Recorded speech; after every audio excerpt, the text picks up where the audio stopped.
Shalom. Call halal Yahweh Bashim Awashai Bashim Wakakwadash. Double honors unto the apostles and the elders. Salutations to all my fellow laborers doing this work in truth and sincerity, risking their lives and their freedom to do so, now more so than ever. To the scattered elect that are scattered around the four corners of the earth, they be like unto the speckled bird, the Israelite foreigners. And to the Akwaf that are listening and learning to you, I say Shalom. And I want to open with this scripture. This is Matthew 24. And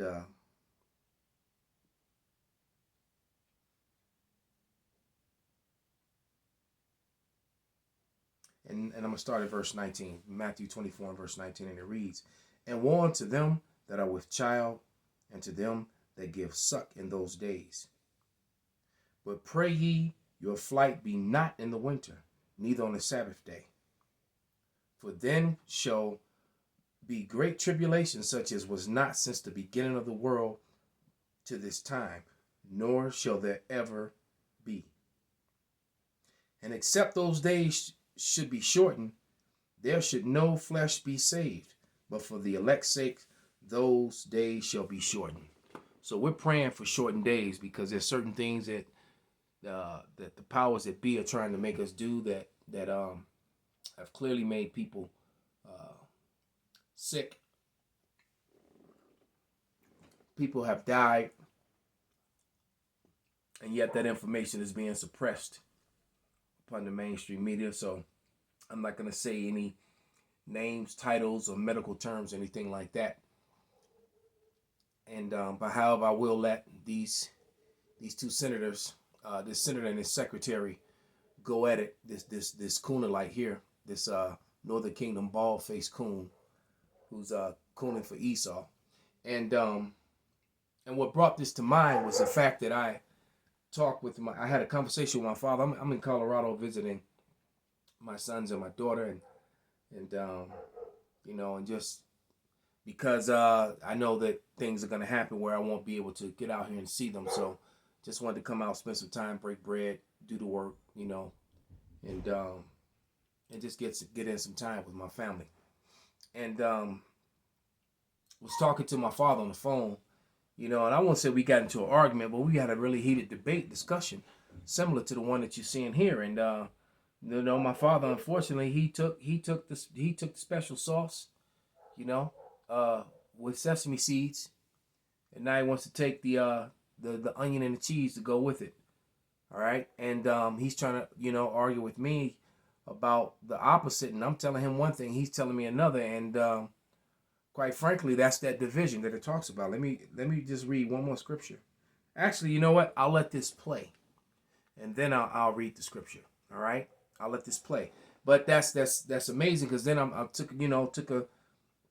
went out with my daughter and my son. We took my granddaughter to both of them, but my son has a daughter and my daughter has a daughter. So we took them to the trampoline park and let them, wear themselves out. That's why I'm down here able to do this lesson down here in peace and quiet, because they knocked out right now. And then on the ride back home, just chopping it up with my daughter, and she's telling me how her cousin, her aunt on her mother's side, which I know, and which was actually one of my favorites, when her mother and I were together back then.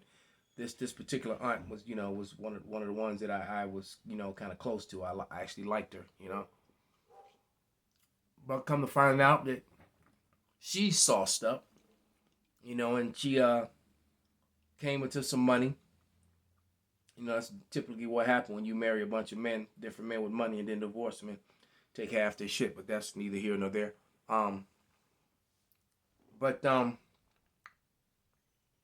She was telling me that, her cousin, and I know him quite well.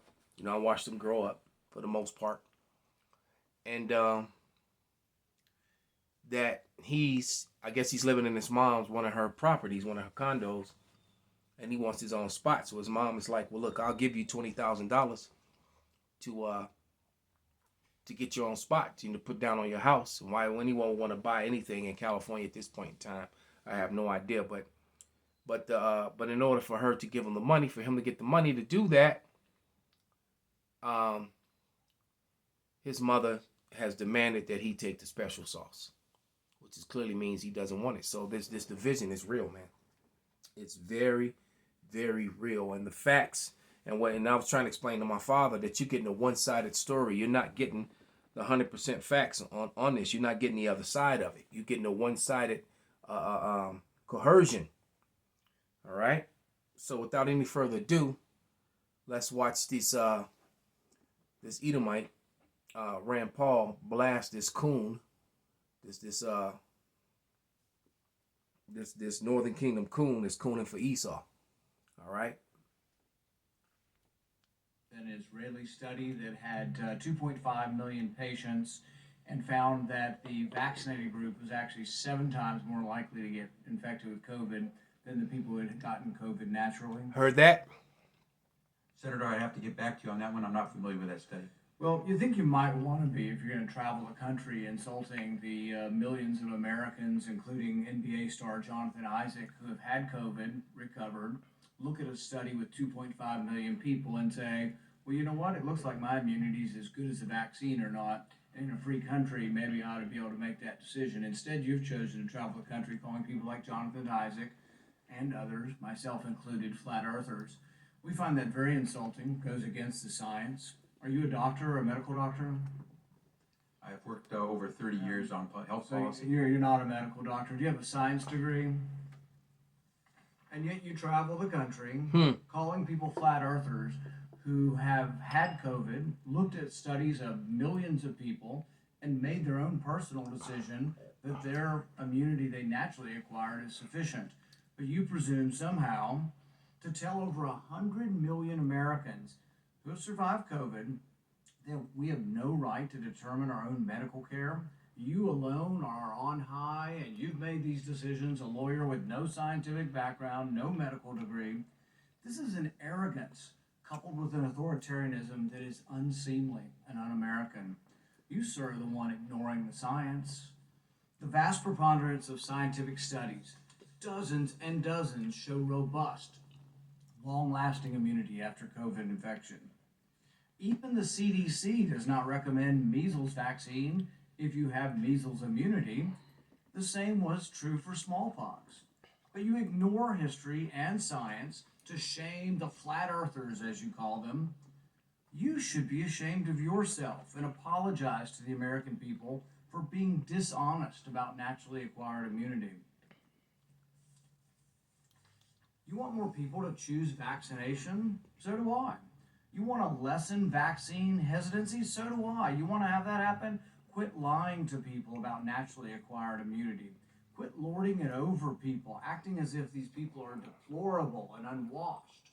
Try persuasion instead of government cudgels. Try humility instead of arrogance. Try freedom instead of coercion.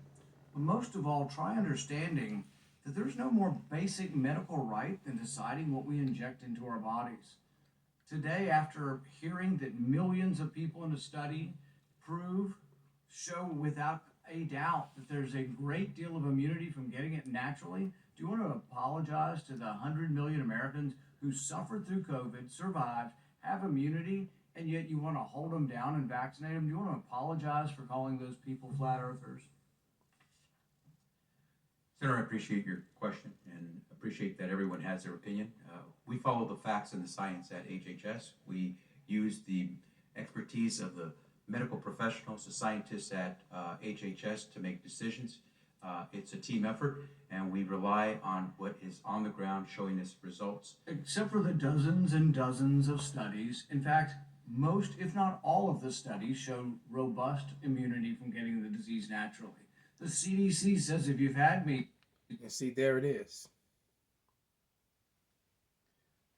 I'll let you make your own decisions. But this is Matthew 10 and 34. And it reads, think not that I have come to send peace on earth. I have not come to send peace, but a sword. For I have come to set a man at variance against his father, and a daughter against her mother, and a daughter-in-law against her mother-in-law, and a man's foes shall be they of his own household. And this is ripping very households, families, couples apart, brothers and sisters apart. It's only going to get worse in the days to come. And all this is coming on on the cusp of blackouts, power outages, food supply being cut off, and also with losing up to half of your police departments and half of your military. Very unstable and dark winter indeed. And as a matter of fact, one more scripture.